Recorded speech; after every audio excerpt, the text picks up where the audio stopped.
"What's going on in there?" Carl shouted from the kitchen. I was just at a loss. I let the bathroom door close and I stepped back. I looked at Carl and told him the truth. "There's nobody in there," I said.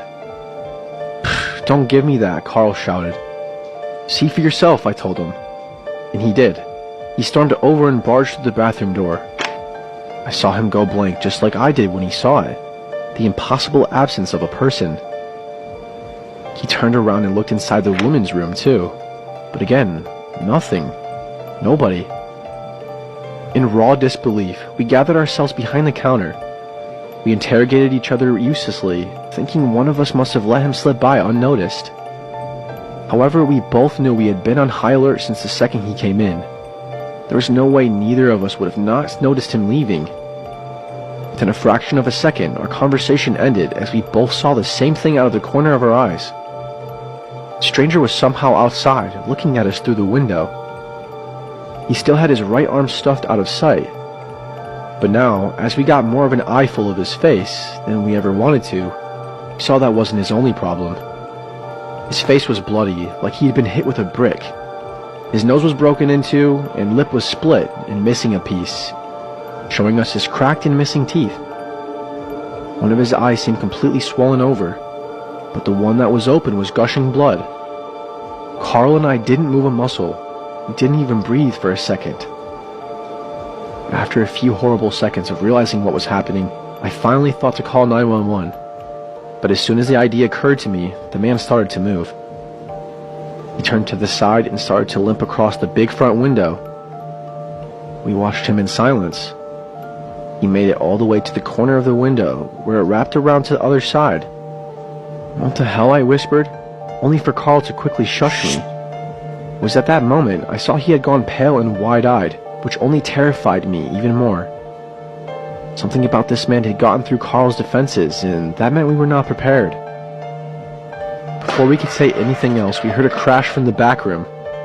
We both ran inside and searched for the source of the noise. It was coming from the walk-in freezer. Somebody was tearing things up and freaking out. Carl ran up there and threw open the door, and there he was. That guy.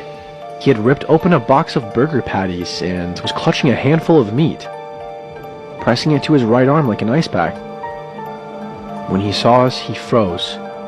The patties dropped from his hand and revealed the condition of his arm. His hand was stuck in a thumbs-up position, but his wrist had been snapped clean off, and his hand was dangling from the rest of his arm by a thread of skin.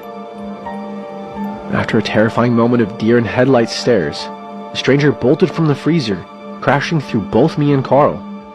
He sprinted outside screaming before we had a chance to react. I stumbled to my feet as Carl ran out to the dining area and locked the front doors and switched off all the lights. Then he pushed me back into the back room and started yelling at me. "How could you leave the back door unlocked?" he yelled. "No, look, it's still locked." I pointed to the back door, and sure enough, it was locked. Now absolutely nothing was making sense, but we gave up on trying to decipher it. For the rest of the night until the sun came up and the morning crew came in, we kept the doors locked and stayed out of sight.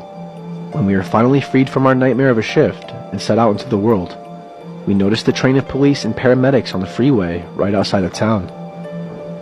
We asked around only to find out that a man had been killed in a hit and run right there at the off-ramp, not even 1,000 feet from the Waffle House.